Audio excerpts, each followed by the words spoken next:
And what's going on, guys? Silky Monkey here, bringing you guys a brand new video, and today we are talking about Jason Voorhees and who he really is, so you guys know more about him when you're playing Friday the 13th, the game. Let's get into it. Alright, starting it off, we have Jason's early life. Jason Voorhees, which is his name, was born in the small town of Crystal Lake on June 13th, 1946, to Elias and Pamela Voorhees. Jason was afflicted with severe facial deformities, hydrocephalic, and an abnormally large head with a mental disability. Raising Jason on her own, Pamela kept her son isolated from the community, not letting him attend school and educating him in their own home on the outskirts of Crystal Lake. In the summer of 1957, Pamela, unable to get a babysitter for Jason, resorted to bringing him to Camp Crystal Lake, where she would work as a cook. While being bullied by other campers, Jason attempted to escape from his tormentors, but the cruel children caught up to him on the dock and threw Jason into the lake, where he drowned. The counselors were supposed to be watching the children and stopping this from occurring, but instead they were talking and having sex in the woods. Though Jason's body was never found, the camp closed as a result, but reopened the next summer. It was closed again when Pamela, mad with grief, murdered Barry and Claudette, the counselors she blamed for Jason's drowning.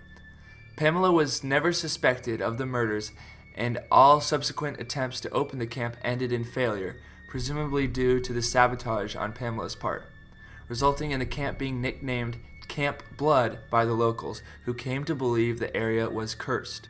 Life before mass killing sprees. Jason somehow returned to life after his death, constructing and living in a crude shelter in the forest, seemingly waiting for his mother to find him and managing to live in the woods surrounding Camp Crystal Lake for 21 long years. He lived off the land and whatever he could pilfer from the camp. During these years, Pamela never found out where he was, nor did he see her ever again, until her death. In the summer of 1979, Steve Christie, the son of Camp Crystal Lake founders David and Louise Christie, tried to reopen the camp and hired several teenagers from out of town to assist him. Enraged by Steve's actions, Pamela murdered him and almost all his employees, with Alice Hardy surviving, the girl who cut Mrs. Voorhees' head off with the machete. After killing Pamela, Alice fell asleep or passed out in a canoe and was rescued by the police. She had a perceived nightmare where a young, decayed Jason appeared out of the water and dragged her into the lake. When Alice told the police about Jason attacking her, they reassured her that they had never found any evidence of a boy in the lake. Prelude to his rampage.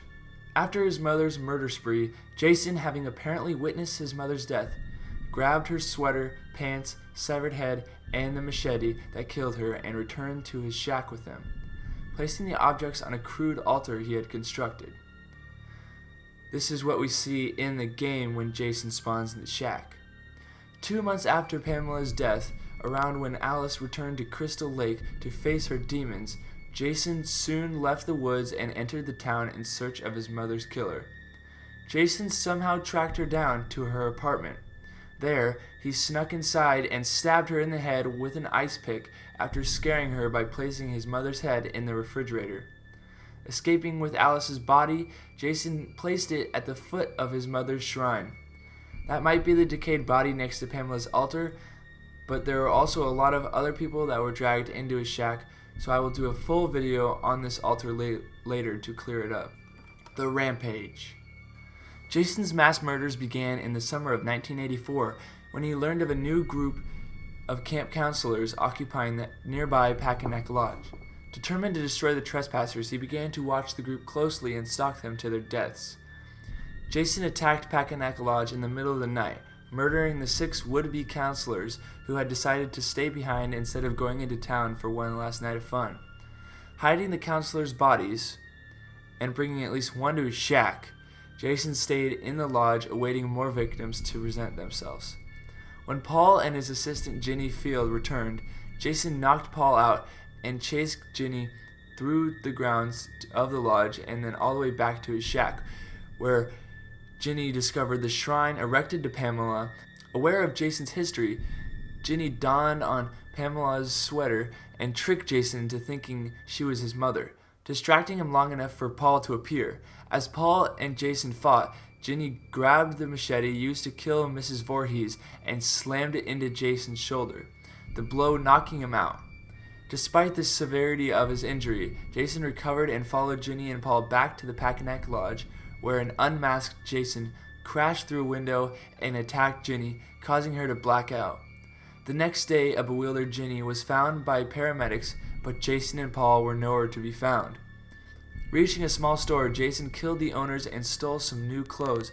Then he made his way to Higgins Haven, a vacation home of his would-be next victim, Chris, where he spent the night. The next day, Jason attacked 2 bikers.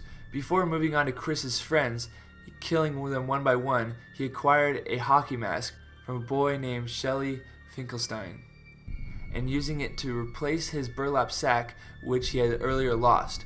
When Chris and her boyfriend Rick, who had been out, returned to Higgins Haven, Jason killed Rick and gave chase to Chris, who eventually recognized Jason as the man who attacked her 2 years ago. Becoming trapped in the barn with Jason, Chris, when a recovered Allie died trying to attack Jason, used the distraction Allie had created to split Jason's head open with an axe. After being momentarily stunned by the axe blow, Jason managed to stumble forward and try to grab Chris before falling over, seemingly dead. The next day, a hysterical Chris was found by the police and led away, ranting about a dream in which Jason was still alive and being attacked by a decayed Pamela out on the lake. That night, Jason and his 10 victims were taken to the Wessex County morgue, where Jason revived, killing the coroner and the nurse before beginning to make his way back to Camp Crystal Lake, murdering a hitchhiker on the way there, reaching the home of 12-year-old Tommy Jarvis and his family by the next night. Jason murdered a group of teenagers vacationing next door, as well as Mrs. Jarvis and Rob Deere, and the brother of one of Jason's victims at Packanack Lodge, who had been looking for Jason in order to avenge his sister's death.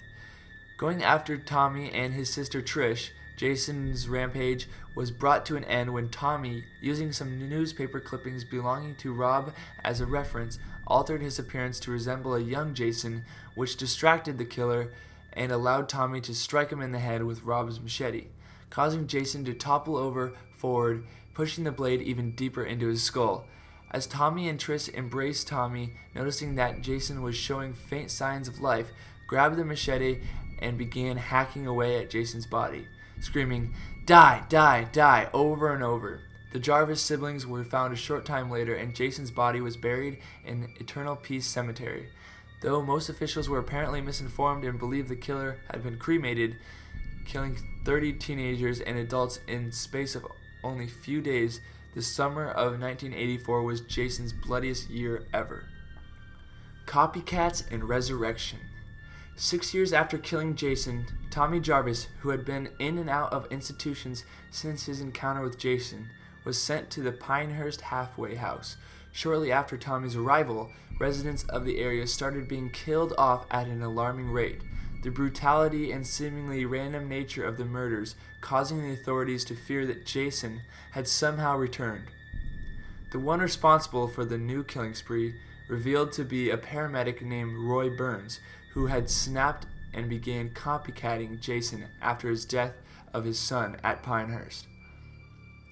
He was eventually killed in self-defense by Tommy.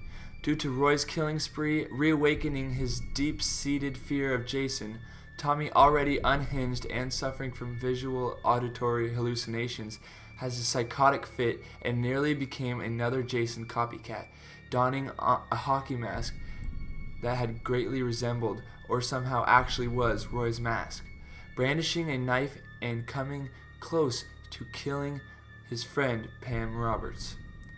Put back in an institution after nearly killing Pam, Tommy was released back into society in June of 1991. Believing that destroying Jason's body would cure his psychosis and allow him to move on, Tommy went to the Eternal Peace Cemetery with his friend Alan Hawes and dug up Jason's corpse. He planned on cremating it.